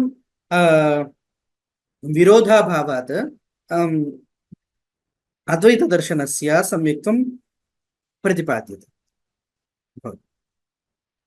कथं द्वैतिनः परस्परं विरुध्यन्ते तेषां विवादप्रकारः कथं वर्तते इति सूचनीयम् उच्यते भूतस्य जातिमिच्छन्ति वादिनः केचिदेव हि अभूतस्यापरे धीराः विवदन्तः परस्परम् तत्र पश्यतु भूतस्य नाम विद्यमानस्य वस्तुनः जातिम् उत्पत्तिम् इच्छन्ति वादिनः केचिदेव हि सांख्याः न सर्वे एव द्वैतिनः द्वैतिनः अपि द्वैतिष्वपि केचन सांख्याः किं वदन्ति भूतस्यैव जातिम् इच्छन्ति विद्यमानस्यैव जातिं सत्कार्यवादिनः खलु विद्यमानस्यैव जातिम् इच्छन्ति ते। ज्ञायते खलु सत्कार्यवादः असत्कार्यवादः इति वैलक्षण्यं ज्ञायते खलु, वक्तव्यं वा? भवतु यदि नास्ति अपेक्षितं। आचार्य ज्ञायते। अवगतं खलु। आम् भवतु। एवञ्च एते सत्कार्यवादिनः विद्यमानस्य जातिम् अङ्गीकुर्वन्ति साङ्ख्याः। यस्मात् अभूतस्य अविद्यमानस्य अपरे वैशेषिकाः नैयायिकाश्च धीराः धीमन्तः प्रज्ञाभिमानिनः इत्यर्थः। विवदन्तः विरुद्धं वदन्तः अन्योन्यम् इच्छन्ति अन्योन्यं जेतुमिच्छन्ति इत्यभिप्रायः। तत्र भवतु भूतस्य जातिमिच्छन्ति केचिद् वादिनः इति प्रथमवाक्यम् अवगतम्। अभूतस्य अविद्यमानस्य जातिमिच्छन्ति अपरे। के इच्छन्ति? धीराः, ये बुद्धिं प्रज्ञाभिमानिनः ये सन्ति। नाम अनुमानानुचिन्तनं तेषाम् अधिकं भवति खलु, अतः धीराः प्रज्ञावन्तः इति तत् तेषां विशेषणं। वैशेषिकाः नैयायिकाश्च ते किं वदन्ति? अविद्यमानस्य जातिमिच्छन्ति इति परस्परं विरोधः आगतः। विद्यमानस्य जातिः इति एके वदन्ति, अविद्यमानस्य जातिः इति अपरे वदन्ति। एवं परस्परं कोलाहलः तेषां वर्तते इति विवदन्तः परस्परं अन्योन्यं जेतुमिच्छन्ति इत्यभिप्रायः।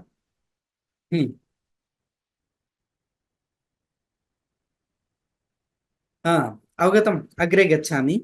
अयं श्लोकः अवगतः। भूतं भवतु। अहं किं करिष्यामि? अहं उक्त्वा अग्रे गमिष्यामि। यदि नावगम्यते तदा पृच्छतु, तदा चिन्ता न भविष्यति। अस्तु आचार्य। भूतं न जायते किञ्चित्, अभूतं नैव जायते। विवदन्तो द्वया एवं अजातिं ख्यापयन्ति ते। इदानीम् अनेन कोलाहलेन अस्माकं कः उपयोगः इति एते वदन्ति। इदानीं तैरेवं विरुद्धवदनेन अन्योन्यपक्षप्रतिषेधं कुर्वद्भिः किं ख्यापितं भवति? एवं परस्परं ते विरोधं कुर्वन्ति। भवतु तेन अस्माकं कः लाभः इत्युक्तौ ते किञ्चित् ख्यापयन्ति, किञ्चित् अतीव मुख्यमर्थं किञ्चित् ख्यापयन्ति। किं स्थापयन्ति? ख्यापयन्ति इत्युक्तौ बोधयन्ति। किं कीदृशमर्थम् उच्यते? भूतं न जायते किञ्चित्। एके वदन्ति खलु विद्यमानस्य जातिः, पुनः जातिः कुतः? विद्यमानं वस्तु न जायते विद्यमानत्वादेव आत्मवत्। अनुमानप्रयोगः। विद्यमानं न जायते विद्यमानत्वात् आत्मवत् इति। आत्मा न जायते इति नैयायिकाः वदन्ति, विद्यमानस्य जातिर्नास्ति इति वदन् असद्वादी नाम असत्पक्षवादी साङ्ख्यपक्षं प्रतिषेधति सज्जन्म इति येषां वर्तते तेषां पक्षं प्रतिषेधति। तथा अभूतम् अविद्यमानम् अविद्यमानत्वादेव नैव जायते शशविषाणादिवत् इत्येवं वदन् साङ्ख्यः अपि असद्वादिपक्षम् असज्जन्म प्रतिषेधति। इदम् अवगतम्। एवमेव अविद्यमानं न जायते अविद्यमानत्वादेव शशविषाणवत् इति अनुमानप्रयोगेण एतेऽपि साङ्ख्याः असज्जन्म वदतां नैयायिकानां खण्डनं कुर्वन्ति इति। एवं विवदन्तः विरुद्धं वदन्तः द्वयाः नाम विवदन्तो द्वयाः नाम द्वैतिनः इत्यर्थः। द्वयाः द्वैतिनः अपि अन्योन्यपक्षौ सदसतोः जन्मनि प्रतिषेधन्तः जातिम् अजातिम् अनुत्पत्तिम् अर्थात् ख्यापयन्ति प्रकाशयन्ति ते। तत्र किमस्ति? विवदन्तो द्वया एवं विवदन्तः अजातिं ख्यापयन्ति। विद्यमानस्य जातिर्नास्ति इति एकः वदति, अविद्यमानस्य जातिर्नास्ति इति अपरः वदति। भवतु उभयं स्वीक्रियते। विद्यमानस्यापि जातिर्नास्ति अविद्यमानस्यापि जातिर्नास्ति, नाम जातिरेव नास्ति, किमपि न जातम् इति सर्वस्यापि प्रपञ्चस्य वस्तुतः अजातिमेव ख्यापयन्ति बोधयन्ति नाम प्रकाशयन्ति अन्ततो गत्वा भवतम् एवञ्च अस्माकम् इष्टसिद्धिर्भवति वस्तुतः किमपि न जातम् इत्यर्थः अन्ते पर्यवस्यति अवगतं खलु अग्रे गच्छामि ख्याप्यमानाम् अजातिं तैः अनुमोदामहे वयं विवदामो न तैः सार्धम् अविवादं निबोधत इति इदानीं शिष्याय बोधनं किमिति पश्यतु तैः एवं ख्याप्यमानाम् अजातिम् एवं एवमस्तु इत्यनुमोदामहे केवलम् नाम तैः किं क्रियते अन्ततो गत्वा अजातिरेव ख्याप्यते तत् अस्माभिः स्वीक्रियते यथावत् एवमेव भवतु इति न तैः सार्धं विवदामः पक्षप्रतिपक्षग्रहणेन सिद्धान्तपक्षं वा पूर्वपक्षं वा एकतरं स्वीकृत्य तैः सह विवादं न कुर्मः अन्ततः यत् सिद्ध्यति अजातिः ताम् अजातिं स्वीकृत्य अनुमोदामहे किमस्ति यथा ते अन्योन्यम् इत्यभिप्रायः ते अन्योन्यं यथा विवदन्ते तथा विवादः न कर्तव्यः तैः सह अतः तम् अविवादं विवादरहितं परमार्थदर्शनम् अनुज्ञातम् अस्माभिः अनुबोधत एवं सति किं भवति इत्युक्तौ विवादरहितस्य दर्शनस्य ग्रहणं कृतं भवति अस्माभिः इति निबोधत जानीत इति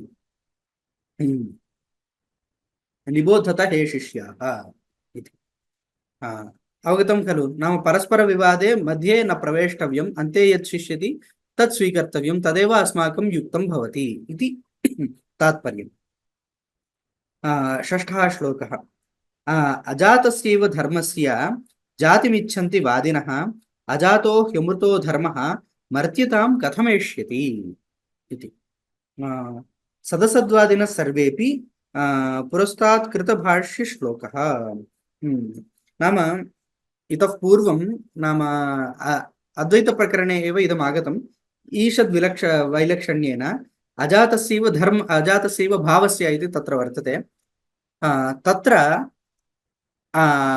आत्मपरत्वेन व्याख्यानं कृतम् अत्र किञ्चित् ईषद् वैलक्षण्येन व्याख्यानं कर्तव्यं भवति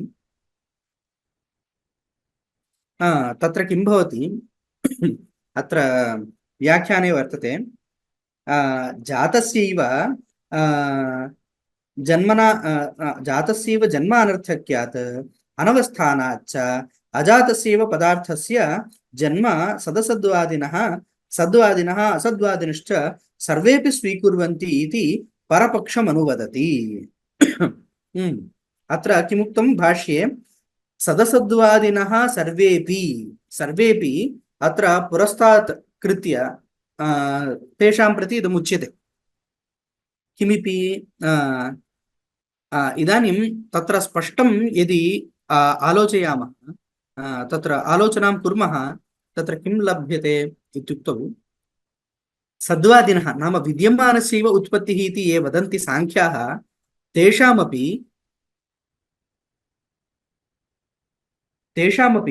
साक्षात् विद्यमानस्य उत्पत्तिः वक्तुं न शक्यते खलु विद्यमानस्य उत्पत्तिम् उक्त्वा ते किं कुर्वन्ति जातस्यैव पुनः जातिः अङ्गीक्रियते चेत् उपयोगो न भवति किञ्च अनवस्था अपि भवति जातस्यैव पुनः जन्म अङ्गीकारे तत् पुनः जायते उत्पन्नः घटः पुनः जायते इति अनवस्था भवति जातस्यैव पुनः जन्माङ्गीकारे अतः किं कर्तव्यम् अनभिव्यक्तस्य नाम मृदि विद्यमानः एव सः धर्मः घटः अभिव्यक्तरूपेण नाम अनभिव्यक्तावस्थायां विद्यमानः इदानीम् अभिव्यक्तौ आगच्छति इति वक्तव्यं नाम मृदि विद्यमानः सः किन्तु अभिव्यक्तत्वरूपेण न वर्तते इदानीम् अभिव्यक्तत्वरूपेण जायते इति अवगतं नाम उत्पत्तेः प्राक् अभिव्यक्तत्वरूपेण घटो नास्ति, वर्तते किन्तु अभिव्यक्तत्वरूपेण नास्ति, इदानीम् अभिव्यक्तत्वरूपेण जायते इति तेपि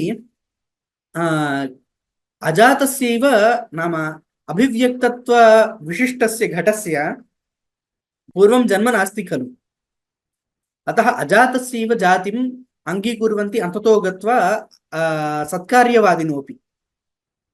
भाष्येऽपि एकवारं सूत्रभाष्येऽपि इदम् उक्तं, सत्कार्यवादिनामपि अजातस्यैव धर्मस्य अविद्यमानस्यैव धर्मस्य उत्पत्तिः अभिव्यक्तिः इति पूर्वं नासीत् घटे, इदानीं घटे अभिव्यक्तिः इति नूतनः धर्मः आगच्छति, अतः अविद्यमानस्य आगमः इति सर्वेषां पक्षे समानः वर्तते इति सूत्रभाष्ये निरूपितं। तदेव इदानीं पुनः एकवारं स्मारयन्ति।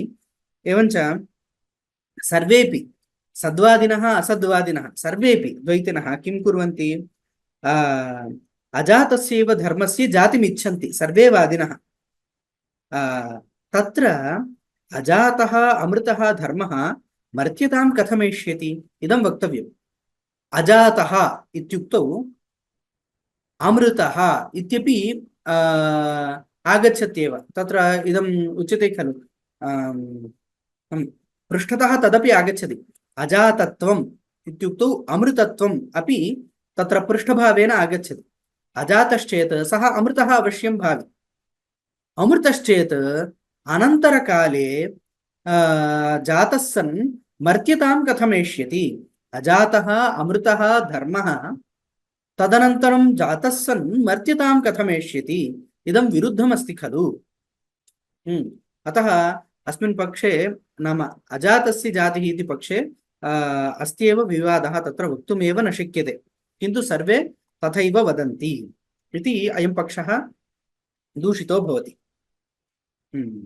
भवतु अग्रिम अन्यः श्लोकः। आचार्य, पृच्छतु। अजातः भवति सर्वदा अमृतः भवति इति नियमः नास्ति खलु? किम्? अजातः भवति चेत् सर्वदा अमृतः एव भवेत् इति नियमः तु नास्ति खलु? नाम प्राग्भावं मनसि निधाय उच्यते वा भवद्भिः? प्रागवः अस्ति, अपि च तस्य दिशाना तु कदापि न जायते खलु, तस्य दिशाना न म्रियते च, तस्य जातिरपि नास्ति मरणमपि नास्ति। मरणं नाम विनाशः इति चिन्तयतु। शशविषाणस्य जातिरपि नास्ति विनाशोऽपि नास्ति। विनाशः अमृतः इति वक्तव्यः खलु? किं किं भो? तर्हि सः शशविषाणः अमृतः इति वक्तव्यः खलु? भवतु, शशविषाणः अमृतः चिन्ता नास्ति। अमृतः नाम मरणधर्मरहितः, नाम शशविषाणः शशविषाणं नाम किम्? असत्, कोऽपि नास्ति पदार्थः, सः मरणधर्मविशिष्टः कथं भवेत्? कश्चन पदार्थः भवति चेत् सः किञ्चित् धर्मविशिष्टः भवति। यदि पदार्थः शून्यः, कोऽपि नास्ति तत्र पदार्थः, तर्हि किञ्चित् धर्मविशिष्टः नैव भवितुम् अर्हति। अतः सः मरणधर्मरहितः, चिन्ता नास्ति। अमृतः, अमृतो नाम मरणधर्मरहितः इत्येव अत्र अभिप्रायः। प्रागभावः अस्माभिः नैव अङ्गीक्रियते। प्रागभावः इति नैव अङ्गीक्रियते इति मास्तु, इदानीं प्रागभावः इति पदार्थः एव अप्रसिद्धः। नैयायिकैः बलात् कल्पितः सः पदार्थः। इदानीं घटः ध्वस्तः इति यथा वदन्ति, तथा अत्र घटप्रागभावो वर्तते इति केऽपि वदन्ति वा? लोके प्रसिद्धः अंशः नास्ति प्रागभावो नाम। सः कश्चन कल्पितः पदार्थः, केवलं पारिभाषिकः सः। अतः पारिभाषिकं पदार्थम् आदाय अत्र विचारः न कर्तव्यः, लोकसिद्धम् आदाय विचारः कर्तव्यः। नाम वादग्रन्थेष्वपि वादः कथं चलति इत्युक्तौ एतादृशसामान्यार्थः लोकसिद्धाः अर्थाः आनीयैव वादः क्रियते खलु। इदानीं प्रागभावः इत्येव अंशः नास्ति। भवतु। आचार्य, परन्तु वेदान्तपरिभाषाकारे इति प्रागः स्वीकृतः खलु? कुत्र? वेदान्तपरिभाषायां ग्रन्थकारः नाम तत्र किमपि नास्ति, वेदान्तपरिभाषाकारैः अङ्गीकृतं। तत्र तार्किकवासनया ये भवन्ति तेषाम् आनुकूल्याय, इदानीं आरम्भग्रन्थः यः वेदान्तपरिभाषाग्रन्थः वर्तते, सः तर्कबहुलः भवति। नाम यत् अस्माकं शास्त्रे अनुकूलं भवति, नाम तत्र नापेक्षते, प्रागभावम् अङ्गीकृत्य तत्र अस्माभिः किमपि कर्तव्यं किमपि नास्ति, तथापि अङ्गीकृतं चेत् कोऽपि क्लेशः नास्ति इति कृत्वा अङ्गीकृतं तैः। तत्र तैः वस्तुतः साधितं, नाम अत्र विवरणाचार्यैरपि इदम् उक्तं विशेषणं प्रक्षिप्तम् इत्यादिकम् उक्त्वा, किन्तु विवरणादिग्रन्थेषु तत्र पूर्वपक्षं मनसि निधाय पूर्वपक्षानुगुण्येन तत्र प्रागभावः तत्र विशेषणत्वेन प्रक्षिप्तः। अतः प्रागभावः अस्ति इत्यत्र अस्माकं तथा स्वारस्यं किमपि नास्ति। अद्वैतसिद्धौ दूषितञ्च, अद्वैतसिद्धौ अज्ञानपेटिकायाम्, अज्ञानपेटिका इति एकः भागः वर्तते, तत्र अहमज्ञः इति प्रतीतिविचारः कृतः। अहमज्ञः इत्यत्र ज्ञानाभावः विषयो वा अथवा भावरूपम् अज्ञानं किञ्चित् विषयो वा इति विचारावसरे तत्र प्रागभावं मध्ये प्रागभावः प्रसङ्गात् आगतः, प्रागभावः तत्र खण्डितः। यदि प्रागभावः अङ्गीक्रियते तर्हि सामान्याभावः वक्तुं न शक्यते। घटसामान्याभावः पुस्तकसामान्याभावः इत्युच्यते खलु, प्रागभावाङ्गीकारे सामान्याभावः अपगच्छति, अतः प्रागभावः नाङ्गीकर्तव्यः इति तत्र सिद्धान्तः व्यवस्थापितः वस्तुतः। अतः तत्र तथा स्वारस्यं नास्ति अङ्गीकारपक्षे। परिभाषायां तु आनुकूल्यं भवतु इति केवलं प्रदर्शितं तत्र केवलं। भगवत्पादाः कुत्रापि न उक्तवन्तः प्रागाविषये। नाम कदाचित् वदन्ति चेत् अभ्युपगम्य अङ्गीकृत्य केवलं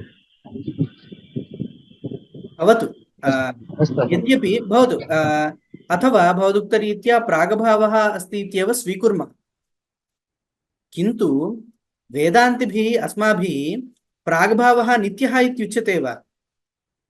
अभाव एव नित्यो नास्ति अधिकरणात्मकः इति वदामः, तर्हि ब्रह्मव्यतिरेकेण प्रागभावः अनादिः कश्चन वर्तते इति कथम् अङ्गीक्रियते अस्माभिः?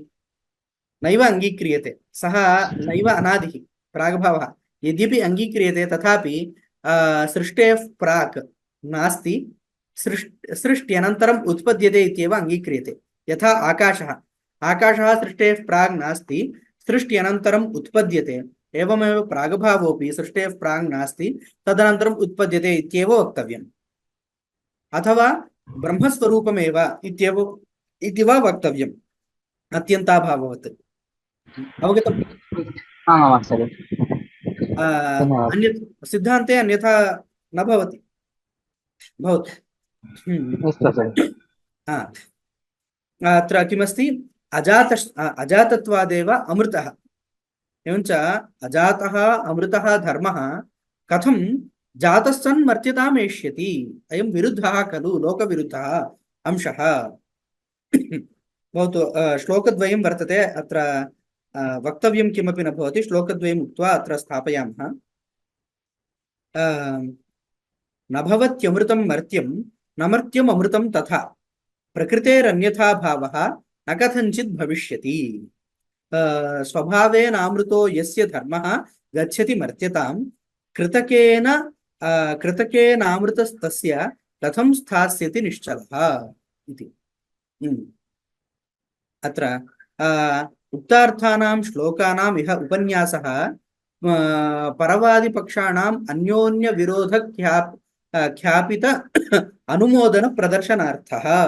नाम पूर्वपक्षाणां परस्परं विरोधः यथा वर्तते इति ख्यापयित्वा तत्र अनुमोदः, नाम परिशिष्टार्थविषये अनुमोदः यथा वर्तते तत् प्रदर्शनार्थं पूर्वप्रकरणोक्तानां श्लोकानामेव पुनः ग्रहणं।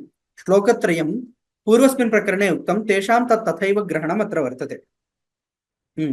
तत्र स्पष्टमस्ति खलु, अत्र न भवति अमृतं मर्त्यम्, अमृतं सत् मर्त्यं न भवितुमर्हति, न मर्त्यम् अमृतं तथा, मर्त्यं यद्भवति तत् अमृतं न भवति, प्रकृतेरन्यथा भावः न कथञ्चित् भविष्यति। वस्तुतः अत्र आत्मविषये इत्युक्तं खलु, नाम पूर्वं अद्वैतप्रकरणे आत्मविषये एव अयं व्याख्या श्लोकस्य व्याख्या कृता। नाम केचन नाम एकदेशिनः केचन एवं वदन्ति किमिति सर्वेऽपि पदार्थाः आत्मपरिणामभूताः नाम आत्मपरिणामिकारिणं परिणामिकारणं यथा घटस्य मृत् परिणामिकारणं तथा सर्वस्यापि प्रपञ्चस्य आत्म इव परिणामिकारणम् आत्मनः एव परिणामाः सर्वे इति। किन्तु तथा वक्तुं न शक्यते। आत्मा नित्यः नित्यस्य आत्मनः अन्यथा भावो नाम पुनः जन्म इत्येव वक्तव्यं भवति। तदेव अत्र वदन्ति अमृतम् आत्मस्वरूपं मर्त्यं न भवितुमर्हति परिणामेन। एवं यदि परिणामः जातः आत्मनः तर्हि मर्त्यस्य तस्य तन्मर्त्यं जातं परिणामः इति कृत्वा जातं जातत्वादेव मर्त्यं मर्त्यत्वात् तस्य अमृतत्वं वक्तुं न शक्यते। मर्त्यम् अमृतं तथा नैव भवति। किञ्च प्रकृतेः नाम स्वभावस्य आत्मस्वभावस्य अन्यथा भावः अन्यथा भवनं न भवति। स्वभावस्य आत्मनः स्वभावः कीदृशः अमृतस्वभावः आत्मनः स्वभावः अमृतत्वम् अमृतस्वभावस्य अन्यथा भावः मर्त्यता वक्तुं न शक्यते न कथञ्चित् भविष्यति। अयम् अंशः अवगतः। प्रकृतेः स्वभावस्य अन्यथा भावः अन्यथात्वं नाम अमृतस्वभावस्य मर्त्यता कथञ्चिदपि न भवितुमर्हति इति आत्मपरिणामवादाङ्गीकारे अयं श्लोकः। स्वभावेन अमृतो यस्य धर्मः गच्छति मर्त्यतां कृतकेन अमृतस्तस्य कथं स्थास्यति निश्चलः। यस्य धर्मः यस्य स्वभावः स्वभावेन अमृतः वर्तते आत्मनः स्वभावः सः धर्मः सः स्वभावः कथं मर्त्यता मर्त्यपदार्थभावं कथं गच्छति नित्यस्य आत्मस्वरूपस्य कथम् अनित्यपदार्थरूपता न भवितुमर्हति। अतः आत्मनः परिणामः मर्त्याकारेण परिणामः वक्तुं न शक्यते। कृतकेन अमृतस्तस्य कथं स्थास्यति निश्चलः। तस्य अमृतः धर्मः तस्य आत्मनः अमृतः यः स्वभावः अमृतत्वरूपः स्वभावः यः वर्तते सः कृतकेन धर्मेण निश्चलः निश्चलो नाम अमृतः अमृतवदेव कथं स्थास्यति। कृतकत्वे अमृतत्वं भज्यते खलु एवञ्च कृतकत्वाङ्गीकारे अमृतत्वं भज्यते इति कृत्वा तस्य आत्मनः अमृतत्वरूपः स्वभावः अमृतस्वभावः कथं निश्चलः स्थास्यति भग्नो भविष्यति खलु इति इति अत्र यथाश्रुतार्थः। व्याख्याने अत्र कश्चन विशेषः उक्तः तमपि विशेषम् उक्त्वा श्वः वदामि। एतावत्पर्यन्तम् उक्तः विषयः अवगतः खलु। अत्र सन्देहाः केऽपि न सन्ति इत्येव मन्ये। सन्देहाः सन्ति चेत् पृच्छन्तु अथवा श्वः वा पृच्छन्तु।